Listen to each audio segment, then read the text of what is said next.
Hello, salut et bienvenue dans cette autre vidéo dans laquelle nous vous présentons notre petit modèle d'incubateur automatique d'une capacité de 60 œufs. Elle fonctionne toujours sur deux sources d'alimentation comme la majorité de nos incubateurs, c'est-à-dire les accumulateurs d'énergie 12 volts au système solaire, batterie, tout ce qui est sur 12 volts et notre prise de courant à domicile 220 volts. Donc comme vous pouvez le constater, le voici. Nous allons commencer par vous présenter l'intérieur. L'intérieur, nous avons notre châssis et notre bac à eau. Donc il est tout simplement comme ceci. Nous allons passer ensuite à la connexion, le branchement. Nous allons brancher notre incubateur sur une prise de courant de 120 volts. Nous allons par la suite le démarrer. Nous pouvons constater qu'il démarre.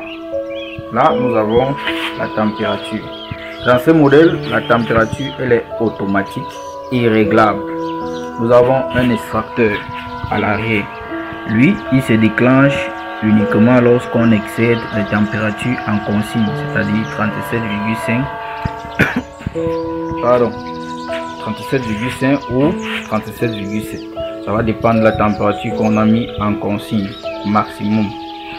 Et par la suite, nous avons notre accumulateur d'énergie ici, une batterie et des costes. Les costes vont servir à brancher notre batterie sur l'accumulateur d'énergie. Vous voyez. Donc on va prendre les costes, on va monter ici et maintenant à la sortie de notre câble, lui on va l'envoyer ici sur les bornes batteries. Vous voyez.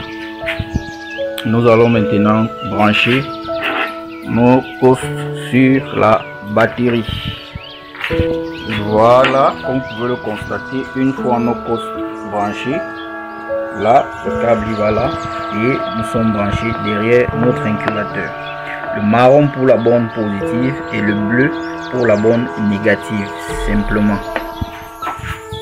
Nous allons simuler une coupure pour que vous compreniez bien comment est-ce que ces modèles fonctionnent. Par exemple, si là on arrête la machine, elle continue de fonctionner. Pourquoi? Parce que à l'intérieur on a un système de bascule automatique qui est rapide, qui va permettre à la machine de quitter, de se connecter directement sur l'accumulateur lorsque nous avons une coupure d'électricité. Vous voyez, c'est débranché, ça continue de fonctionner. Voilà, donc c'est ainsi que fonctionne mon modèle d'incubateur à deux sources d'alimentation. Simplement de la même façon, si nous venons là, nous débranchons ici, nous allons voir que la machine va s'arrêter. Il n'y a plus de source d'alimentation. Nous allons couper là. Si nous redémarrons là, il va reprendre. Donc c'est en fait ainsi que notre mini incubateur fonctionne. Comme je l'ai dit, comme la majorité de nos incubateurs a deux sources d'alimentation, même trois sources d'alimentation. Vous voyez.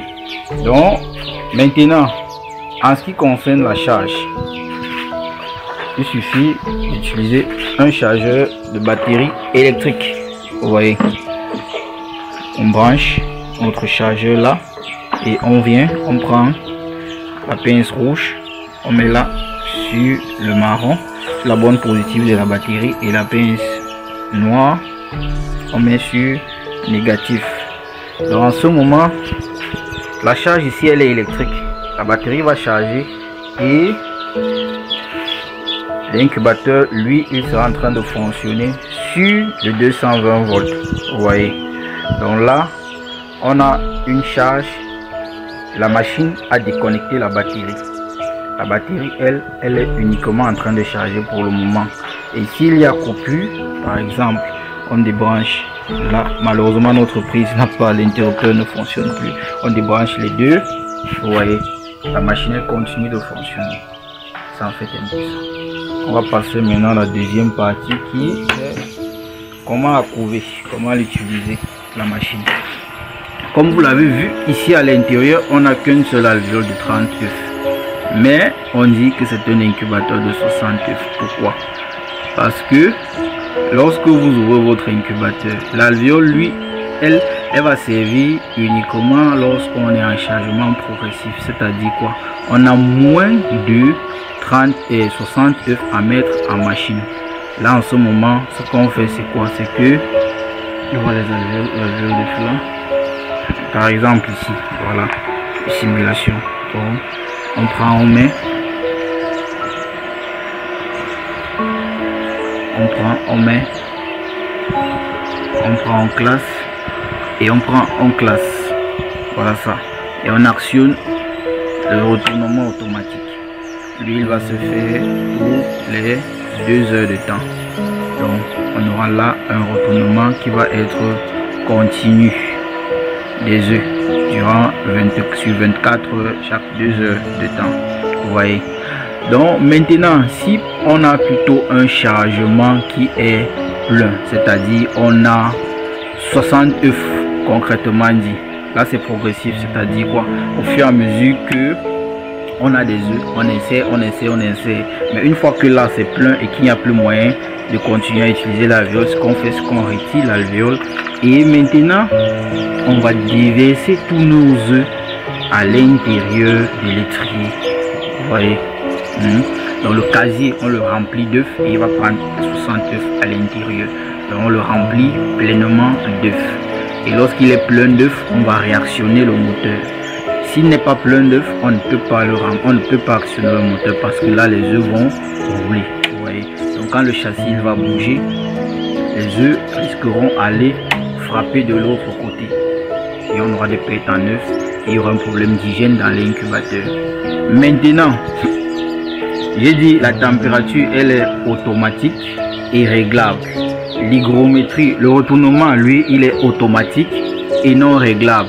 L'hygrométrie aussi est automatique et non réglable. Donc, il n'y a que la température qui est automatique et réglable. Ici, on va utiliser notre bac à eau. On y déversera de l'eau plein, totalement plein de l'eau à l'intérieur. L'hygrométrie à l'intérieur oscillera entre 65 et 70% de manière naturelle, tant qu'il y aura de l'eau dans notre bac à eau. Le grillage, lui, c'est juste de protection pour les noyades des sujets. Donc, voici notre mini incubateur de 60 œufs IAB avec ses 2 sources d'alimentation, 220 volts, 12 volts et accumulateur d'énergie. Il a un extracteur en cas de surchauffe. Lorsqu'on excède la température en consigne, l'extracteur se déclenche pour faire chuter les températures excessives dans l'incubateur. On a notre accumulateur d'énergie et un chargeur batterie. Donc ici, vous pouvez remplacer toute cette partie par un système purement solaire ou utiliser un système purement électrique comme vous voyez. Donc ça dépendra de vous, une recharge électrique ou une recharge par des panneaux photovoltaïques. Bon, c'est tout. Merci d'avoir regardé la vidéo et à nos prochaines présentations.